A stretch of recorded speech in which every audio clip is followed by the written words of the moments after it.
Hi, I'm Michael Senoff, founder and CEO of HardToFindSeminars.com. For the last 5 years, I've interviewed the world's best business and marketing minds. Now my challenge is to build the world's largest free resource for online, downloadable audio business interviews. I've learned a lot in the last 5 years, and today I'm going to show you the skills you need to survive.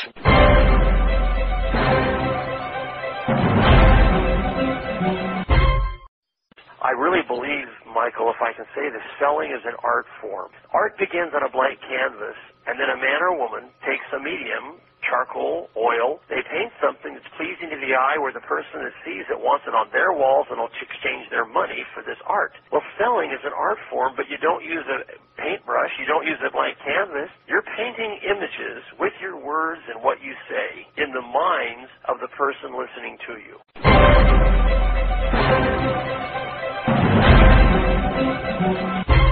Hi, this is Michael Senoff with Michael Senoff's HardToFindSeminars.com. I'm really pleased and honored to bring to you a very special interview with a legend in the sales training industry.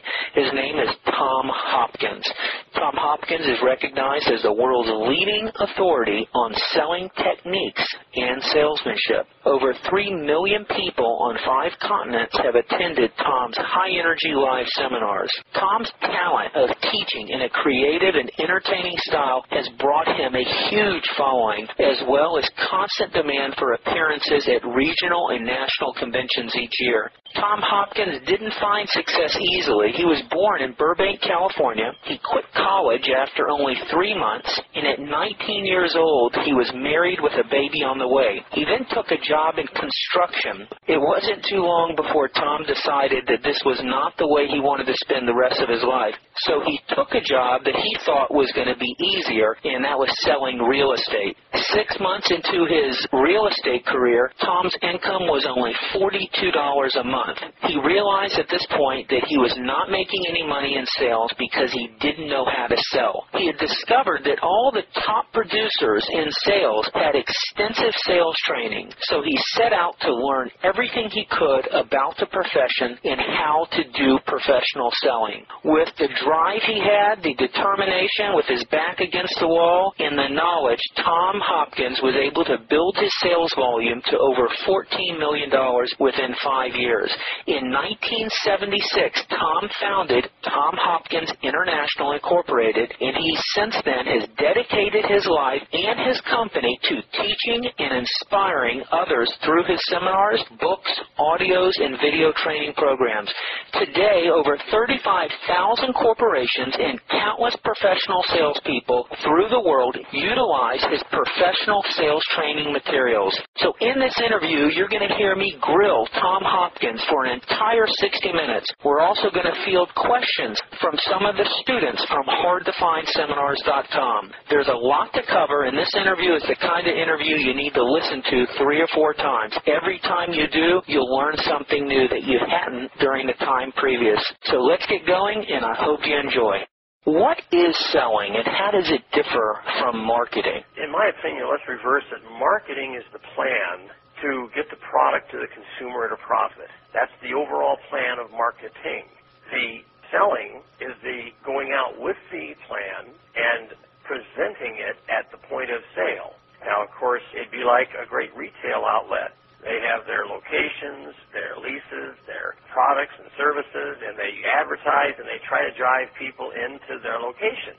Then when the person comes in, they meet a person that's a representative called a salesperson, and that is when the selling starts. So the marketing gets the plan out, and the salespeople implement it by prospecting, by qualifying, and presenting and closing sales.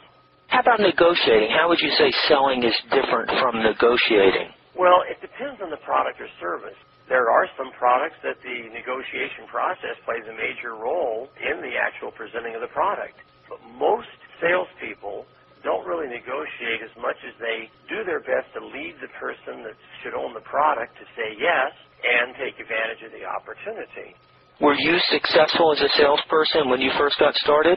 No, to the contrary. I had a lot going against me. I was a construction worker right out of high school, and after a year of that, I said, I'm going to try to do something else, and I went and got a real estate license, and I was kind of unique to be 18 and going into real estate. Back then, it was a real middle-aged man's business. There were very few teenagers and women in the business, and so I got my license and started, but I had a lot going against me. I didn't have a car when I got into real estate. I was riding a motorcycle, and I needed to make some money to get a car, and then all of a sudden, in 6 months, I'd only made one little sale, and I always tease the audiences that I didn't really make the sale. I was the only one in the office, and the man wanted the property, and he needed to help me fill out the darn form. You got lucky. I got lucky. Here's the thing that I try to get people to realize.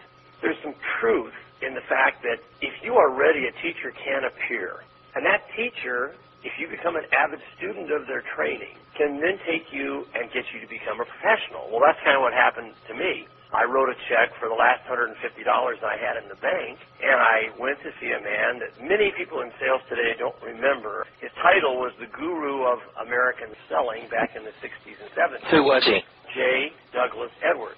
And Mr. Edwards had a record, this is back before VHS and before cassettes, but he had a record called Closing the Sale, the 13 Basic Closes. And all of us in sales, especially us in commission selling primarily, we listened to his techniques, his strategies, and then with this $150, I went to see him in his 3-day program. There was a competition to see who could learn all the phraseology, and I slept 2 hours a night for 2 nights and memorized and won this little award, and that was my start. I took off after that. I had 6 months of failure and then went to this training.